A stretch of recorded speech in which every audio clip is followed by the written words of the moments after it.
앞서고 위대한 기상 소라에 떨쳤다. 온약국시 풍성하고 백성 끝에 펴가 소리 높아 나라를 평안한 악의 야신이 높은 대투세에 길에 전하네. 우세에 전하네. 안녕하세요. 평생을 읽고 쓰는 글, 어떻게 하면 잘 읽고 잘 쓸 것인지 생각하는 말과 글입니다. 광개토 태왕비가 있죠. 이 광개토 태왕비의 정식 명칭은 국강상 광개토경 평안 호태왕비예요. 여러분이 그 광개토대왕 하는데요. 그 광개토대왕의 정식 이름은 국강상 광개토경 평안 호태왕입니다. 뜻을 말씀드리면은요, 국강상이라는 것은 지명을 말해요. 그러니까 서울, 부산, 대구 뭐 이런 국강상이라는 지명을 말하고, 광개토경은 국토의 경계를 넓힌 평안, 편안하고 평화롭고 안전하게 안정을 가져온 호태왕, 좋고 위대한 왕이라는 뜻이죠. 한 방에 쭉 해석을 하면은요, 국강상에 묻혀 계시며 나라의 국토를 넓히고 평화와 안정을 가져온 좋고 위대한 왕이라는 뜻입니다. 이것이 이제 중국에 있죠. 중국 그 압록강 바로 건너면 지방에 있어요. 지반에 있는데 높이가 6m 39, 꽤 높죠. 6m 39. 넓이가 한 뭐 1m 35에서 2m 정도의 화산암인데 1774자의 한자가 사면에 돌아가면서 쭉 다 있어요. 이것을 제가 한자로 써 있으니까 이것을 좀 내용을 좀 알려드리고 싶어가지고 노랫말로 이렇게 바꿨어요. 노랫말로 바꿔가지고 음반을 제작했죠. 제작했는데 한국 음반사에서는 이게 뭐 대중성이 없다고 해서 받아주질 않았어요. 근데 아이러니하게도 소니에서, 일본 회사죠. 소니 일본이 오히려 뭐 광개토 태왕비를 이렇게 뭐 조작하고 뭐 그랬다고 하는 뭐 그런 나라의 음반사가 받아줘가지고 음반으로 나오게 됐는데요. 이것도 희귀 음반이죠. 뭐 히트는 치지 못하고 사람들의 관심도 없고 어쨌든 뭐 이 광개토 태왕비의 내용을 노래로 만드는 것에 뭐 의미를 뒀습니다. 많은 사람들의 사랑을 받았으면 더 좋았겠지만 그런 부분은 좀 많이 아쉽네요. 이런 기회가 아니면 또 언제 제가 여러분에게 이런 것들을 소개할 수 있겠습니까? 한번 읽어볼게요. 광개토 태왕비, 줄여서 국강산 광개토경 호태왕비를 줄여서 광개토 태왕비라고 하죠. 작사는 제가 했고요. 작곡은 김명기라는 가수가 했습니다. 푸른 하늘 담고 굽이치는 압록강 건너 드넓은 벌판에 우뚝 서 있다. 비바람과 맞서 싸우며 대고구려 일으킨 동명성제 17세선 광개토 대제. 그러니까 동명성제는 주몽이죠, 주몽. 주몽의 17세 손 자손이죠. 광개토 태왕이죠.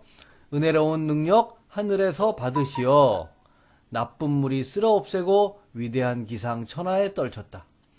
온갖 곡식 풍성하고 백성들 태평가 소리 높아 나라를 평안하게 하시니 높은 뜻 후세에 길이 전하네. 후세에 전하네. 요 내용은요. 일부 내용은 여기 거의 똑같아요. 이 비문에 쓰여져 있는 내용과 똑같고, 뭐, 요런, 뭐, 푸른 하늘 담고 굽이치는 압록강 건너 드넓은 벌판에 우뚝 서 있다. 뭐, 이런 비바람과 맞서 싸우며 대고구려 일으킨, 뭐, 이 정도는 제가 쓴 거고, 나머지는 여기 있는 내용, 한자의 내용을 그대로 옮겨 놓은 겁니다. 물소리 뒤척임에 잠 못 드는 대륙의 밤, 뜨거운 결의사랑 가슴에 품고 붉은 깃발 앞세우고 광야 속을 헤쳐 나라 평화 위에 말을 달린다. 거칠게 휘몰아치는 북풍을 꺾고 외로운 남쪽 바다 어린 신라 흔드는 칼바람 장엄한 북소리 천둥처럼 울리고 무찌르셨네. 긴 칼 높이 들고 대륙의 산하를 굽어보니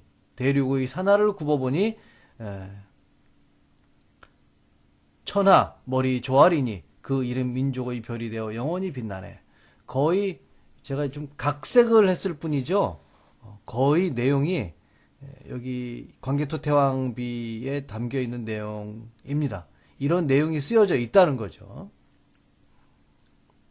많은 사람들이 보고 즐겼으면 하는 아쉬움이 있습니다.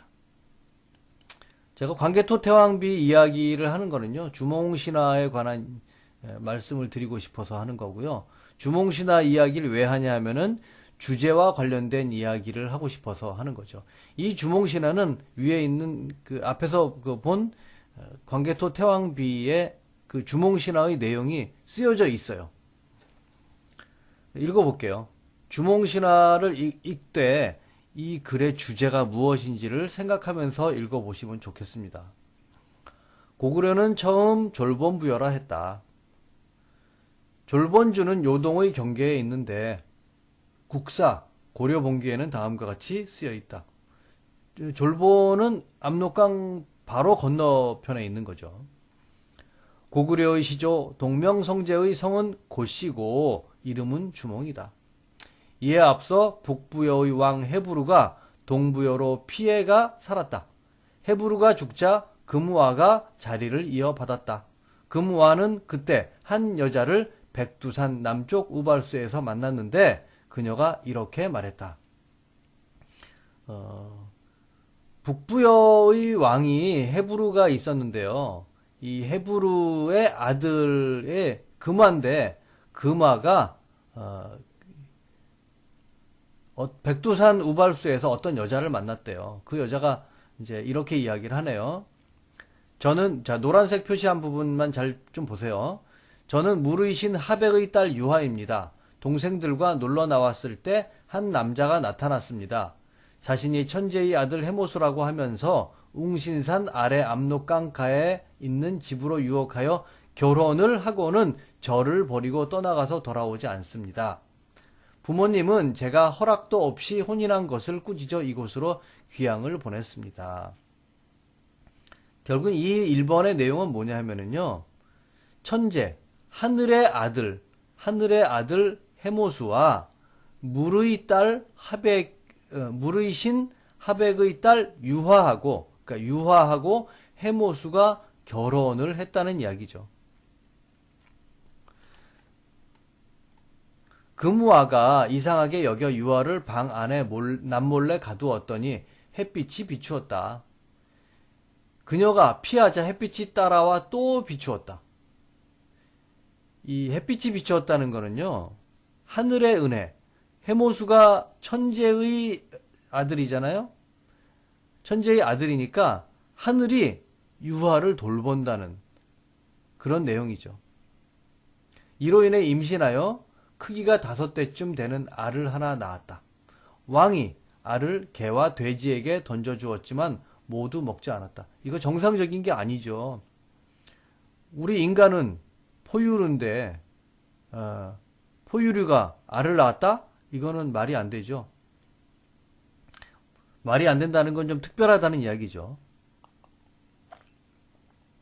흉측하죠. 흉측하니까 이제 버렸어요. 개, 돼지에게 던져주었는데 모두 먹지 않았대요. 또 길에다가 버렸는데 말과 소가 피해갔고 들판에 버리니 새와 짐승이 덮어주었대요. 왕은 알을 깨뜨리려고 했지만 깨지지 않았으므로 유하에게 돌려주었다. 자기도 쫄았죠.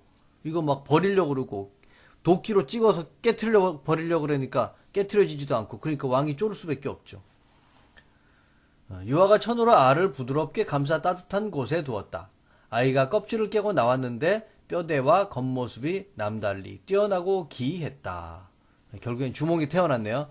이번은 뭐냐면은 주몽은 알에서 태어났어요. 알에서 그러니까 남들보다는 좀 더 범상한 인물이라는 거죠. 범상치 않은 인물이라는 거죠. 주몽은 우리 인간은 포유류인데 주몽은 그래서 조류입니다. 알에서 태어났으니까. 자, 3번입니다.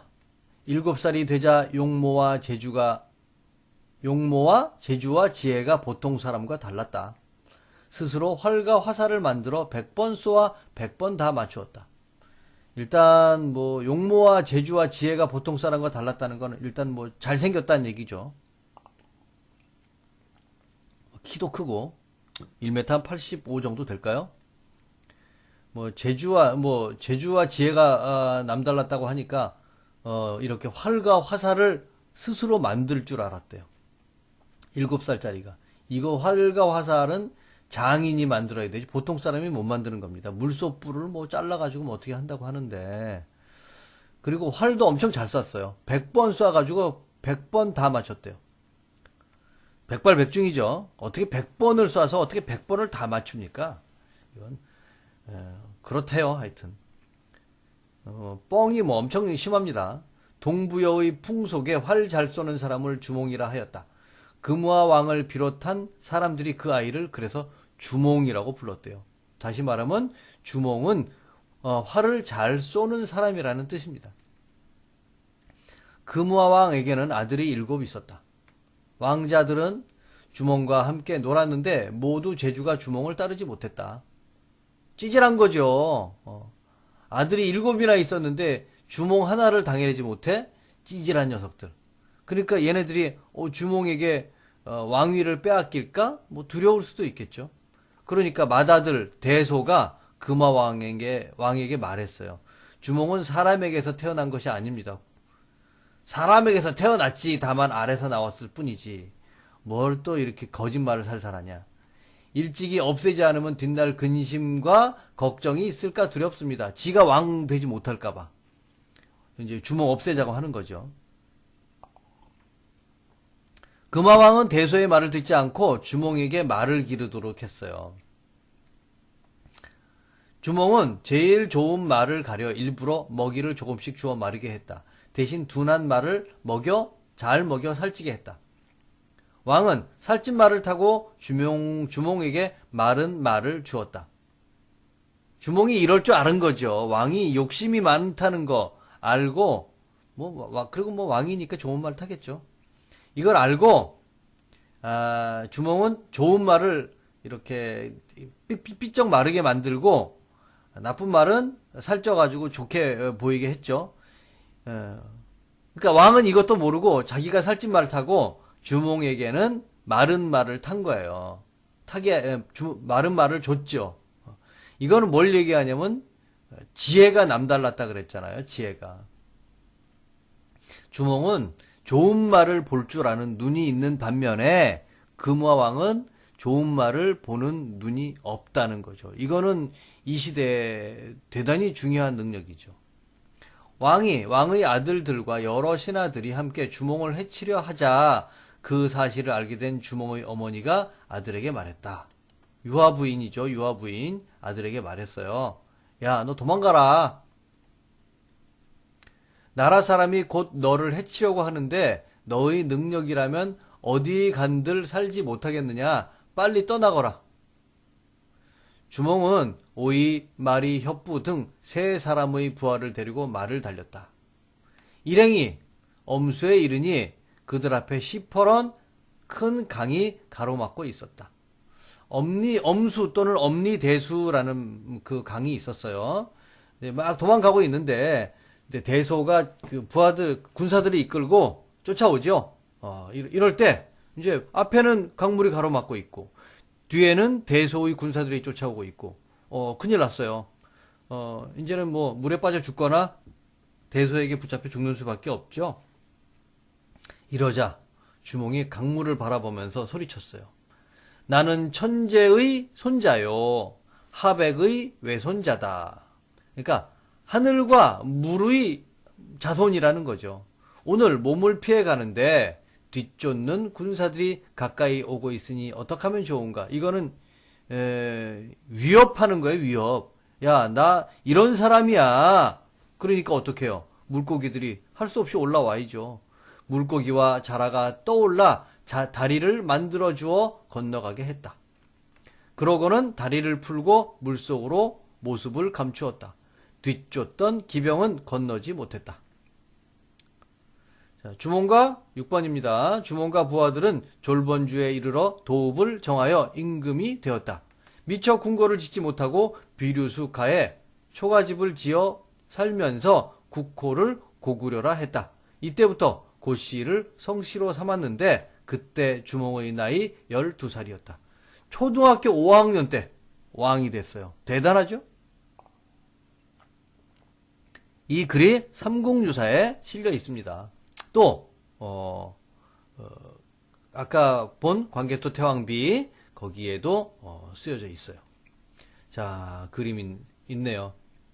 누가 딱 봐도 주몽이란 거 알 수 있겠죠. 화살도 있고. 근데 이 사람이 오이인지 말인지 협부인지 모르겠지만은 물에 빠질 것 같아요. 이거 앞에 없어. 큰일 났다 이거 어떻게 하냐. 자, 이 글을 제가 보여드린 이유가 있어요. 주제 공부한다 그랬죠 오늘. 이 글의 주제가 무엇일까요? 센스가 있으신 분들은 알아채셨을 겁니다. 주몽 잘났다요. 주몽 잘났다. 그 이유는 다음과 같습니다. 아까 앞에 그 1, 2, 3, 4, 5, 6번 제가 써놨죠? 그거랑 맞춰보시면 됩니다. 주몽의 족보는 타의 추종을 불허할 정도로 대단합니다. 외할아버지는 물의 신입니다. 친할아버지는 하늘의 신이에요. 지금으로 따지면 금수저죠. 두 번째. 태어난 것도 보통 사람하고 달라요. 알에서 태어났죠? 주몽 잘났다죠. 금수저에다가 태어난 것도 특별해. 자, 3번. 그러니 재능이 뛰어날 수밖에 없습니다. 활을 잘 쏴요. 주몽 잘났다죠? 100번 쏘았는데 100번을 다 맞춰요. 백발백중은 주몽을 두고 한 말입니다. 게다가 활을 스스로 만들기까지 했다니 얼마나 대단합니까? 주몽 잘났다. 말도 알아볼 줄 아는 해안이 있습니다. 그렇기에 좋은 말에게는 먹이를 조금 주고 둔한 말은 잘 먹여 살찌게 했습니다. 금화왕에게는 이런 능력이 없습니다. 이것은 앞을 보는 능력도 있음을 말합니다. 훗날 주몽이 동부여를 탈출할 때 이 말은 큰 도움이 됩니다. 주몽 잘났다죠. 어디를 가든 수호천사가 있으니 두려울 것이 없습니다. 동부여를 탈출할 때였습니다. 앞에는 강이 막 가로막고 뒤에는 추격병이 쫓아오고 있습니다. 이 절체절명의 위기에서 주몽은 자신의 족보를 자랑스럽게 외칩니다. 나는 천재의 아들이자 하백의 손자다. 이렇게 족보를 팔고 있죠. 이런 엄청난 백을 지닌 금수저를 물고기와 자라가 어떻게 모른 척 할 수 있겠습니까? 외할아버지가 물의 신이에요. 그러면 물에 살고 있는 이 물고기와 자라가 주몽을 안 도와주면 어떻게 되겠어요? 정말 물고기들이 물고기 밥이 되지 않을까요? 주몽 잘났다입니다. 6번. 결국 주몽은 지금의 초딩 5학년 때쯤인 12살에 졸본에다가 고구려를 세우죠. 이거 당연히 잘난 거 아니에요? 12살에 나라를 세웠는데 잘나도 보통 잘난 게 아니죠. 철저하게 주몽 잘났다가 실현된 글입니다. 처음부터 끝까지 금수저 주몽의 자랑으로 시작하여 자랑으로 끝을 보고 있습니다. 즉 고구려 사람은 이런 사람의 후손이라는 거죠. 결국 고구려 사람 잘났다인 거죠. 글은 이렇게 주제를 중심으로 주제를 강조하며 구성해야 한다는 거죠. 자, 다시 말하면은 주몽신화는요, 처음부터 끝까지 주몽이 잘났다는 것만 계속 강조해요. 그래서 글을 쓸 때는 이렇게 주몽신화처럼